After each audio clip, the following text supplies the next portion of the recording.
इडली, डोसा और सोने की अंगूठी की गलतफहमी। सुबह के 8 बजे थे। सूरज अभी पूरी तरह निकला भी नहीं था कि रमेश की साइकिल की घंटी ट्रिंग ट्रिंग करके पूरे गांव में गूंज उठी। रमेश ने जोर जोर से अपना गाना शुरू किया।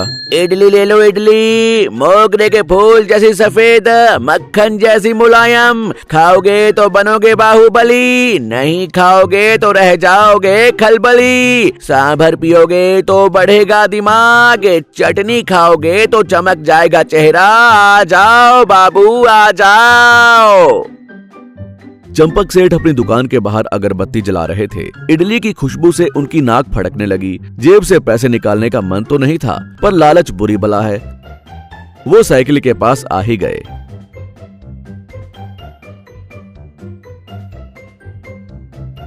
अरे रमेश, आज सांभर में पानी ज्यादा मिला दिया है क्या? खुशबू कम आ रही है।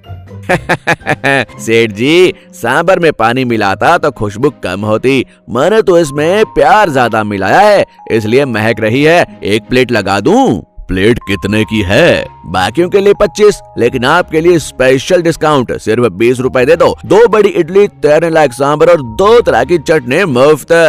चंपक सेठ चौंक गए। 20 रुपए? क्या बात कर रहा है रमेश? चावल अमेरिका से ला रहा है क्या, या दाल में सोना मिलाया है? 10 रुपए में दे, वो भी बिना चटनी के। रमेश ने साइकिल का स्टैंड लगाते हुए मजाक में कहा। सेठ जी, 10 रुपए में तो अब साइकिल में हवा भी नहीं भरती। रही बात सोने की, आज तो नहीं मिलाया, पर धंधा बढ़ाने के लिए शायद कल मिला भी दूं। किसकी किस्मत चमक जाए कौन जानता है। आज इडली खाने वाले को कल शायद लक्ष्मी जी के दर्शन हो जाएं। रमेश ने तो मजाक में कहा था, लेकिन पास ही दीवार पर बैठकर दातुन कर रहे गजेंद्र ने ये सुन लिया। सोना, किस्मत, लक्ष्मी, ये 3 शब्द सुनते ही गजेंद्र के दिमाग में एक कहानी बनना शुरू हो गई। शाम को गजेंद्र भागता हुआ चंपक सेठ की दुकान पर पहुंचा। सेठ जी अपनी पुरानी बही खाते की किताब झाड़ रहे थे। गजेंद्र ने इधर उधर देखा जैसे कोई राज की बात हो, और सेठ के कान में फुसफुसाया। सेठ जी, आपको असली खबर पता चली या अभी भी पुराने वाले उधार के चक्कर में पड़े हो? चंपक सेठ ने चश्मा ठीक किया। क्या हुआ? फिर किसी की भैंस खुल गई क्या? भैंस नहीं सेठ जी, बहुत बड़ी खबर है। सुबह रमेश की बात याद है, कल सोना मिलाऊंगा वाली? अरे वो तो मजाक कर रहा था। गजेंद्र ने आंखें बड़ी की। मजाक नहीं सेठ जी, पक्की खबर है। दोपहर को मैंने रमेश को शहर की सुनार की दुकान पर देखा। वो एक सोने की अंगूठी खरीद रहा था। मैंने अपने कानों से सुना, वो कल अपनी पब्लिसिटी के लिए कल किसी एक इडली के बीच में वो अंगूठी छुपा कर लाएगा। जिसके हिस्से में वो इडली आई, अंगूठी उसकी। चंपक सेठ का मुंह खुला का खुला रह गया। सच में 20 रुपए की इडली में 20,000 की अंगूठी? हाँ सेठ जी, अब सोचो, अगर वो अंगूठी उस पहलवान भोलू को मिल गई तो, या मास्टर जी को मिल गई तो, लेकिन अगर आप जैसे समझदार आदमी को मिल जाए तो। चंपक सेठ की आंखों में लॉटरी के नंबर चमकने लगे। दिमाग में कैलकुलेटर चलने लगा। 20 रुपए की लागत, 20,000 का मुनाफा, यानी 1000 गुना फायदा। ऐसी स्कीम तो मैंने आज तक नहीं देखी। उस रात चंपक सेठ को नींद नहीं आई। आंख बंद करते तो इडली दिखती, आंख खोलते तो सोने की अंगूठी। करवटें बदलते बदलते उन्होंने फैसला कर लिया, वो अंगूठी किसी और को नहीं मिलेगी, वो किस्मत उनकी ही होगी। अगले दिन सुबह रमेश अपनी गली में साइकिल लेकर मुड़ा ही था कि चंपक सेठ एक बड़ा बोरा और हाथ में नोटों की गड्डी लेकर वहां प्रकट हो गए। पीछे पीछे ताक झांक करने गजेंद्र भी आ गया। रमेश ने ब्रेक मारा। अरे सेठ जी, इतनी सुबह? अभी तो मैंने सांभर का ढक्कन भी नहीं खोला। आज भूख बहुत जोर की लगी है क्या? चंपक सेठ ने एक ही सांस में कहा। रमेश, सांभर नहीं चाहिए, चटनी भी नहीं चाहिए, चम्मच भी नहीं चाहिए। इस ड्रम में जितनी इडली है सब मेरी। एक भी इडली किसी और को बेचने की जरूरत नहीं है। कोई मांगे तो कह देना खत्म हो गई। रमेश हैरान रह गया। सारी सेठ जी, इसमें 100 इडली हैं। क्या घर में कोई फंक्शन है या भंडारा करवा रहे हो? चंपक सेठ ने मन में सोचा, भंडारा करवाऊंगा तो अंगूठी किसी और को मिल जाएगी। ऊपर से कड़क आवाज में बोले, तुझे क्या करना? मैं खाऊं या फेंकूं? मेरी मर्जी। धंधा करना है या नहीं? रमेश ने सर खुजाया। ठीक है सेठ जी, 100 इडली 20 के हिसाब से 2000 रुपए हुए। चंपक सेठ ने जेब से 2000 का कड़क नोट निकालकर रमेश के हाथ में थमा दिया। ये लो 2000, खुले नहीं चाहिए, रख लो, बस ये सारे इडली चुपचाप मेरे बोरे में डाल दो। कंजूस सेठ के मुंह से खुले नहीं चाहिए सुनकर रमेश को चक्कर आने ही वाले थे। लगता है आज सेठ जी पर कोई ऊपरी साया है। ये सोचते हुए रमेश ने सारी इडली सेठ के बोरे में भर दी।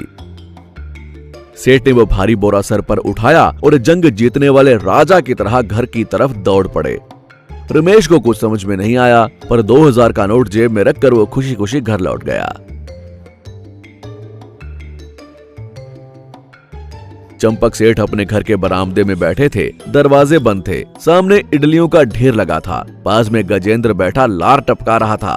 अरे गजेंद्र, तू उधर ढूंढ, मैं इधर ढूंढता हूँ। अंगूठी मिली तो मेरी, तुझे चाहिए तो इडली खा लेना।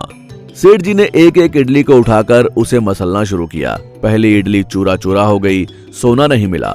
10वीं इडली आटे की लोई बन गई, सोना नहीं मिला। 50वीं इडली इडलियों का हाल बेहाल हो गया, उपमा बन गई। चंपक सेठ के पसीने छूटने लगे, रफ्तार बढ़ा दी। दोनों हाथों से इडलियों का कत्लेआम शुरू हो गया। कहाँ है, कहाँ है, कहाँ है वो अंगूठी? आखिरी इडली भी मसल दी गई। फर्श पर सफेद इडली के मलबे के सिवाय चमकता हुआ सोना कहीं नहीं था। चंपक सेठ रोने वाले हो गए। धोखा, गद्दारी, गजेंद्र, तूने झूठ बोला, मेरे 2000 रुपए मिट्टी में मिल गए।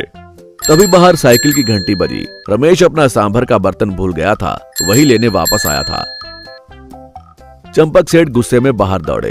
अरे ओ रमेश, धोखा देता है, इडली में सोना छुपा है ये बोलकर मुझे सिर्फ आटा बेच दिया। चंपक सेठ चिल्लाए। रमेश ने मासूमियत से पूछा, सोना मैंने कब कहा सेठ जी? गजेंद्र बीच में कूदा। कल ही तो कहा था ना, कल मिलाऊंगा, किस्मत चमक जाएगी। तो वो अंगूठी कहाँ है? रमेश जोर से हंसा। अरे अरे सेठ जी, अरे गजेंद्र भैया, मैं तो ये कहने वाला था कि कल मैं इडली के घोल में सुनहरी गाजर का हलवा या कद्दूकस की हुई गाजर मिलाऊंगा। आज की इडली देखी नहीं, थोड़ी लाल पीली सुनहरे रंग की थी। गाजर खाने से आंखें तेज होती हैं, सेहत सोना बन जाती है, ये मेरा मतलब था। आपने उसे असली सोना समझ लिया। रमेश अपनी हंसी रोक नहीं पा रहा था। 20 रुपए की इडली में 20,000 की अंगूठी दूंगा तो मैं साइकिल पर क्यों आऊंगा सेठ जी? मर्सिडीज में आकर इडली ना बेचूं। चंपक सेठ को अपने लालच पर शर्म आने लगी। 2000 रुपए में गाजर वाली इडली का उपमा खरीदा है, ये सोचकर दिल बैठने लगा। पास खड़े गजेंद्र ने मुझे जरूरी काम याद आ गया कहकर वहां से पतली गली पकड़ ली। रमेश हंसते हुए चला गया। चंपक सेठ बस उस मसली हुई इडली के ढेर को देखते रह गए। मरता क्या ना करता, उन्होंने उन्हीं इडलियों को सुखाकर उनकी बड़ियां बनाई और अगले 3 महीने तक वही खाई। उस दिन के बाद से अगर कोई गांव में किस्मत या लॉटरी की बात करता तो सेठ जी को इडली याद आ जाती और वो वहां से भाग खड़े होते। नैतिक शिक्षा, लालच बुरी बला है। अफवाहों पर भरोसा करके पैसा उड़ाओगे तो अंत में हाथ में सिर्फ इडली का चूरा ही आएगा। मेहनत की कमाई ही असली सोना है।